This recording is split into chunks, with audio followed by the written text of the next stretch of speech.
जय हिंद छात्रों, सभी छात्रों का सनराइज क्लासेस में बहुत बहुत स्वागत है। मेरा नाम है अर्पिता और मैं लेकर आई हूँ आपके लिए यूपी स्पेशल हिंदी की क्लास, ठीक है, जो कि आपके एग्ज़ाम डेट तक हर दिन आपके लिए हिंदी और जीके जीएस की क्लास हमारे चैनल पर आती रहेगी। तो सबसे पहले हमारे चैनल को जो भी बच्चे नए हैं सब्सक्राइब कर लीजिए और शेयर कर दीजिए क्लास को, ठीक है, लाइक करें, कमेंट करें। और आज की क्लास में हम हिंदी डिस्कस करने वाले हैं। हिंदी जो टेस्ट बेस्ड पेपर है आपका, ठीक है, ये क्लास आपके टेस्ट बेस पर होगी। और शुरू करते हैं आज का सेशन। आज की क्लास का पहला क्वेश्चन चलिए देखते हैं क्या कह रहा है कि मैंने कल दिल्ली जा रहा हूँ। मैंने कल दिल्ली जा रहा हूँ, तो इसका सही जवाब क्या होगा? ये जो अंडरलाइन वाला शब्द है मैंने, इसकी जगह पर हमको सही वर्ड का यूज़ करना है। हम, मैं, मेरे या मुझे। बताइए, जो ये वाक्य है आपका मैंने कल दिल्ली जा रहा हूँ, तो अगर आप कौन सा इसमें से यूज़ करें जिसमें से यह वाक्य सही हो जाए, ठीक है, तो आप कहेंगे कि मैं कल दिल्ली जा रहा हूँ। मैं कल दिल्ली जा रहा हूँ, तो मैंने की जगह पर आपका क्या यूज़ हो जाएगा? मैं, ठीक है। सही जवाब हो जाएगा आपका ऑप्शन नंबर सी। चलिए अगला देखते हैं। निम्नलिखित वाक्यांश के लिए उपयुक्त सार्थक शब्द क्या होगा? ठीक है, उपयुक्त सार्थक शब्द क्या होगा? जिसने इंद्र पर विजय प्राप्त की हो। आप पढ़ते हैं ना, कई शब्द, अनेक शब्दों के लिए एक शब्द, अनेक शब्दों के लिए एक शब्द। वही है कि ये जो वाक्य है, इस वाक्य को ऐसा कौन सा वर्ड चूज किया जाए जिसमें पूरी लाइन का मतलब निकल आए, ठीक है। तो इंद्रजय, इंद्र विजय, इंद्रजीत, इंद्रजीता, ठीक है। तो इसका सही जवाब हो जाएगा इंद्रजीत। जिसने इंद्र को जीत लिया हो या इंद्र पर विजय प्राप्त कर लिया हो, उसको क्या कहेंगे आप? इंद्रजीत, ठीक है। लेकिन एक और आता है जितेंद्रिय। जितेंद्रिय, तो जितेंद्रिय किसको कहते हैं? जिसने इंद्रियों पर विजय प्राप्त किया हो। जिसने इंद्रियों पर विजय प्राप्त किया हो उसको आप कहेंगे जितेंद्रिय, लेकिन जिसने इंद्र को जीत लिया हो उसको इंद्रजीत कहेंगे, ठीक है।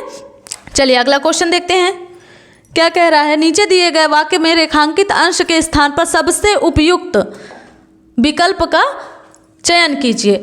हमें अपने माता पिता की शुश्रूषा करनी चाहिए। अंडरलाइन वाला शब्द देखिए क्या कह रहा है? शुश्रूषा। शुश्रूषा को और एक वाक्य क्या कह सकते हैं? मतलब इसका समानार्थी शब्द, इसका जो एक और समानार्थी शब्द है वो क्या है? भक्ति, गुस्सा, नौकरी या सेवा। बताइए, भक्ति होगा क्या? गुस्सा होगा क्या? नौकरी होगा क्या? नहीं ना, तो सेवा। इसका सही जवाब क्या हो जाएगा? ऑप्शन नंबर सी, सेवा। कौरवों के चक्रव्यूह के कारण अल्पायु में अभिमन्यु को वीरगति प्राप्त हुई, ठीक है। अल्पायु में क्या कह रहा है? अल्पायु में। ये जो अल्पायु शब्द है, अल्पायु, इसका विलोम क्या होगा? पहले तो अल्पायु का मतलब देखिए आप। अल्पायु माने क्या होता है? कम आयु। इसका जो विलोम शब्द है, इसका जो विलोम शब्द है मतलब ज़्यादा आयु वाला, तो क्या होगा? चिरायु। इसका क्या होगा? चिरायु। इसका सही जवाब हो जाएगा चिरायु, ठीक है। अगला क्वेश्चन, अगला क्वेश्चन क्या कह रहा है? निम्नलिखित वाक्य में रेखांकित शब्द का विलोम क्या होगा? रेखांकित शब्द कौन सा है? पहले देखिए, लोकतंत्र। लोकतंत्र का विलोम पूछ रहा है। तो लोकतंत्र, लोकतंत्र का क्या पूछ रहा है? लोकतंत्र का विलोम क्या होगा? अंडरलाइन किस में है? लोकतंत्र में है। लोकतंत्र का विलोम पूछ रहा है, तो जनता का शासन, जनता द्वारा शासन, भ्रष्ट तंत्र या राजतंत्र। लोकतंत्र का मतलब ही होता है जनता का शासन, जनता द्वारा शासन, तो इसका विलोम पूछ रहा है, तो विलोम उल्टा हो जाएगा राजतंत्र। जहाँ लोगों का शासन होता है वहाँ किसी पर्सनल एक व्यक्ति का शासन जो बहुत सदियों से चला आ रहा होता है, ठीक है। जैसे हमारे भारत में क्या है? हमारे भारत में लोकतंत्र है। और जैसे चाइना जैसे देशों में क्या है? वहाँ पे आपका राजतंत्र, सॉरी, नॉर्थ कोरिया की बात कर रही हूँ, ठीक है। अगला क्वेश्चन देखिए क्या कह रहा है। निम्नलिखित कौन सा विकल्प सुमेलित नहीं है? पूछ रहा है विकल्प सुमेलित नहीं है। अनुप्रास, अनुप्रास की बात कर रहा है। समान व्यंजनों की आवृत्ति होती है। अनुप्रास अलंकार क्या होता है? जिसमें समान व्यंजनों की आवृत्ति होती है, ठीक है। श्लेष, श्लेष में क्या होता है? एक शब्द के दो या दो से अधिक अर्थ निकलते हैं। एक शब्द के दो या दो से अधिक अर्थ निकलते हैं। उत्प्रेक्षा क्या कह रहा है? उपमेय में उपमान की कल्पना या संभावना प्रकट की जाती है। संदेह में क्या कह रहा है? जहां उपमान में उपमेय का संदेह प्रकट किया जाता हो। तो इनमें से कौन सा ऐसा है जो कि सुमेलित नहीं है, ठीक है। बाकी सुमेलित है लेकिन कोई एक है जो सुमेलित नहीं। तो देखिए, जैसे अनुप्रास की बात कर रहा है तो समान व्यंजनों की आवृत्ति होती है, तो सही कह रहा है, ठीक है। इसमें क्या होता है? जैसे आप एक उदाहरण ले लीजिए, तरनि तनुजा तट तमाल, तरुअर बहुछाय, ठीक है। इसमें ता की बार बार आवृत्ति हो रही है ना, तो इसमें ये चीज़ सही है। श्लेष में क्या होता है? एक शब्द के दो से अधिक अर्थ। आपने वो वाला उदाहरण सुना होगा पानी गए न उबरे मोती मानुष चून, ठीक है। इसमें पानी को 3 बार बोला गया है और तीनों बार में पानी का अलग अलग अर्थ निकाला गया है, मतलब ये भी सही है। उत्प्रेक्ष जहाँ उपमेय में उपमान की कल्पना या संभावना प्रकट की जाती है, ये भी सही है। तो संदेह जहाँ उपमान में उपमेय का संदेह प्रकट किया जाता हो, ये वहाँ ये नहीं, यहाँ तो भ्रांतिमान है ना, यहाँ भ्रांतिमान है, ठीक है, तो ये नहीं होगा आपका, ठीक है। तो आपका सही जवाब हो जाएगा ऑप्शन नंबर डी। चलिए अगला क्वेश्चन। अमृतलाल नागर के उपन्यास मानस का हंस की कथा वस्तु क्या है, बताइए। बुंदेलखंड का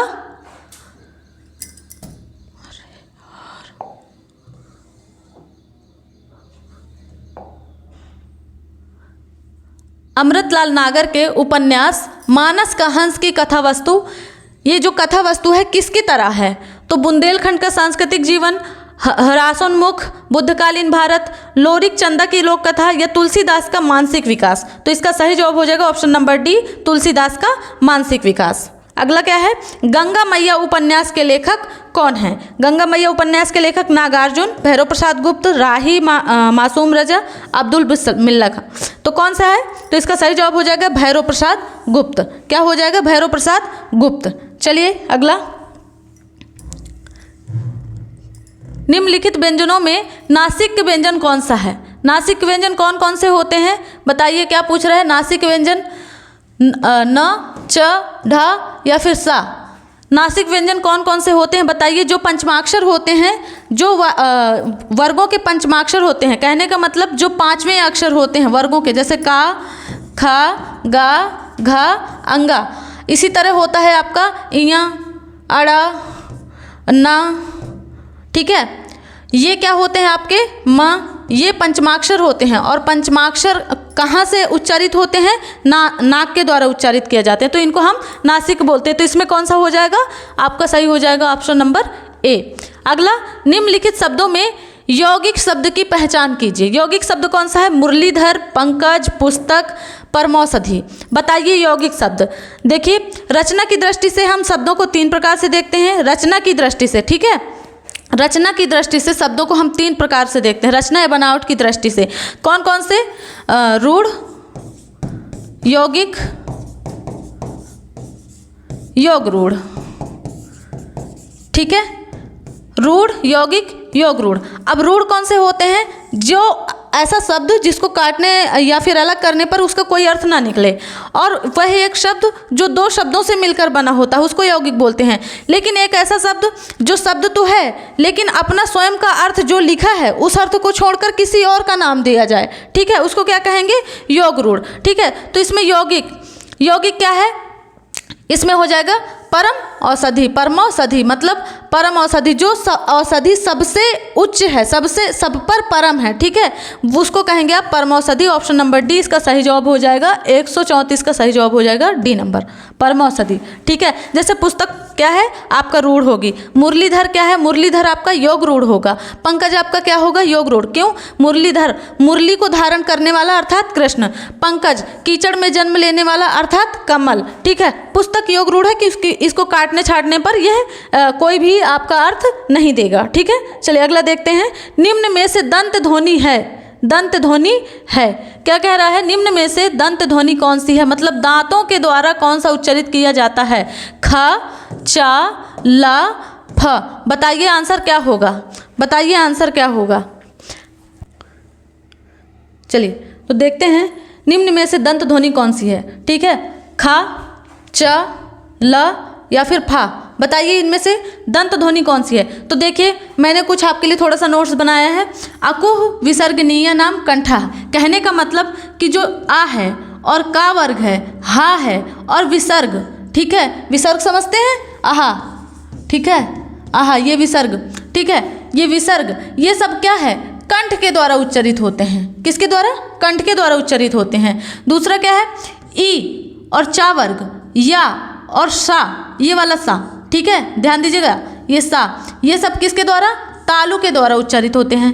फिर आता है री, टा वर्ग, रा, सा, ये सा, ये वाला सा, यहाँ सा देखिए, यहाँ सा देखिए, ठीक है, ये वाला सा, ये आपके किसके द्वारा?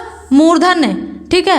री, टा वर्ग, ता वर्ग सॉरी और ला और हाँ ला, ठीक है। ये किसके द्वारा? दंती के द्वारा, ठीक है। ये यहाँ पे ये वाला सा होगा, ठीक है, थोड़ा सा गलत लिख गया है यहाँ पे, ये सरवता वाला सा जो आप लिखते हैं सपेरा वाला सा वो होगा, ठीक है। सा ये किसके द्वारा? दंत के द्वारा। इयम मंगलम, अभी मैंने बोला था कि जो पंचमाक्षर होते हैं उनको हम पूरा इया मा अड़ा सॉरी अंगा अड़ा और ना, ठीक है, ये पांचों अक्षर किसके द्वारा?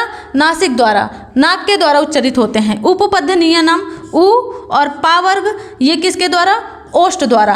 उ और पा वर्ग, पा को बोलेंगे पूरी लाइन पा फा बा भा मा, ये पूरे में आपके दोनों जो होंठ हैं वो टच होते हैं एक दूसरे से, तो उसको आप क्या कहेंगे? उपपद्य नियनम, मतलब होष्ठ, ठीक है, ओष्ठ के द्वारा वो उच्चरित होते हैं। चलिए तो इसमें से देखिए कि क्या पूछा था? दंत द्वारा, तो दंत में क्या आ रहा है आपका? दंत में क्या आ रहा है? री ता और ला, तो ये ला जो आपका ला है ऑप्शन नंबर सी सही जवाब हो जाएगा, ला, ठीक है। दंत के द्वारा कौन सा? ला। चलिए अगला क्वेश्चन देखते हैं। यहाँ पे गद्य है तो बच्चों गद्य अपने से ही करना है सबको, ठीक है। क्वेश्चन करवाते हैं अगला।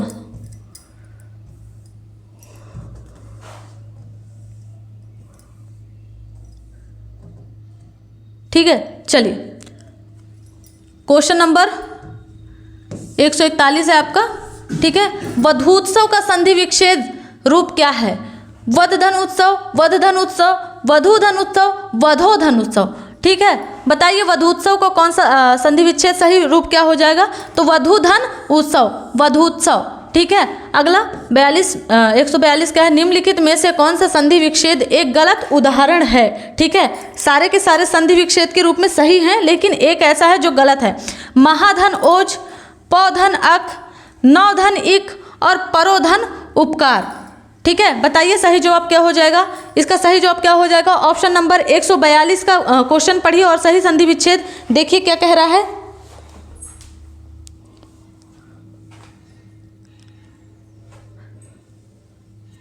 बताइए, तो इसका देखिए सही हो जाएगा ऑप्शन नंबर बी, पौधन अक। बाकी ये सब सही है आपके, ठीक है। ऑप्शन नंबर बी में गलती है, ये नहीं होगा। तुलसीकृत शब्द का समास विग्रह करने के पर करण कारक की कौन सी विभक्ति मिलती है? करण कारक की कौन सी विभक्ति मिलती है? जब हम तुलसीकृत लिखेंगे और इसको विग्रह करेंगे, इस समास का विग्रह करेंगे तो क्या लिखेंगे? तुलसी द्वारा कृत, ठीक है। तो इसका सही जवाब हो जाएगा ऑप्शन नंबर ए, द्वारा, ठीक है। 144 देखिए, मोक्ष प्राप्त शब्द का समास विग्रह करने पर कौन सी विभक्ति मिलेगी?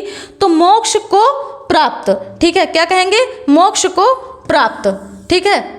तो ऑप्शन नंबर डी सही जवाब हो जाएगा। 145 क्या कह रहा है, देख लेते हैं इसको।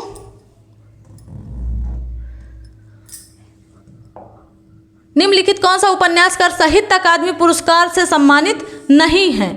ठीक है, साहित्य अकादमी पुरस्कार से सम्मानित नहीं है, ठीक है। साहित्य अकादमी पुरस्कार टोटल आपके 24 भाषाओं में दिया जाता है, 22 तो वो जो संविधान में वर्णित है और 2 भाषाएं, वो एक तो आपकी इंग्लिश हो गई, अंग्रेजी, और एक दूसरी और भाषा है उसको आप बताएंगे, एक और भाषा है उसको आप बताएंगे कि वह कौन सी भाषा है,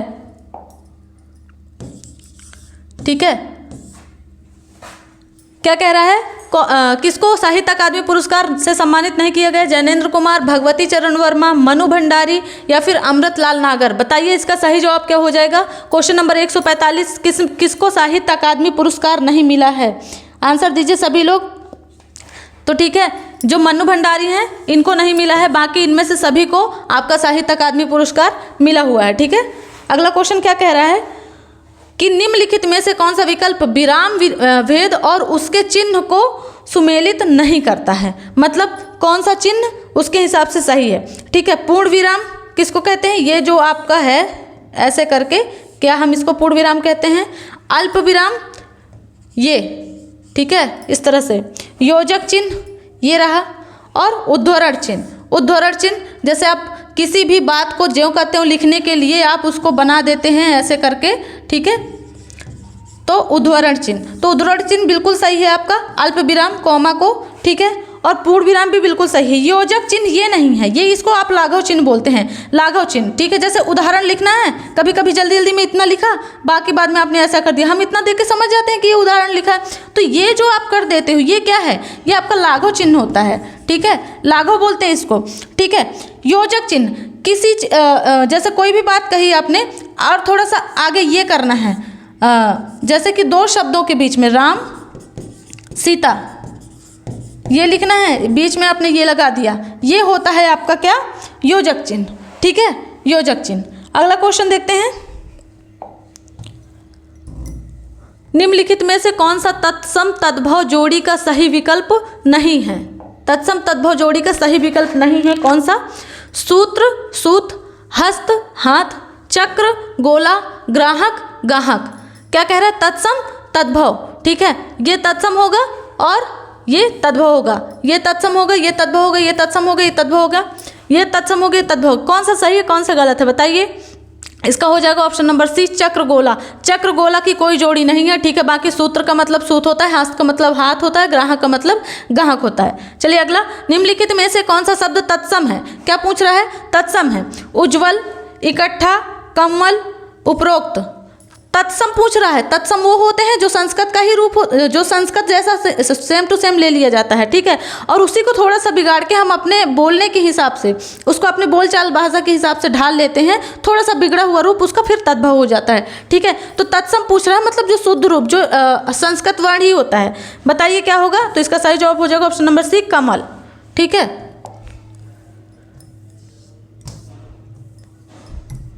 खत्म।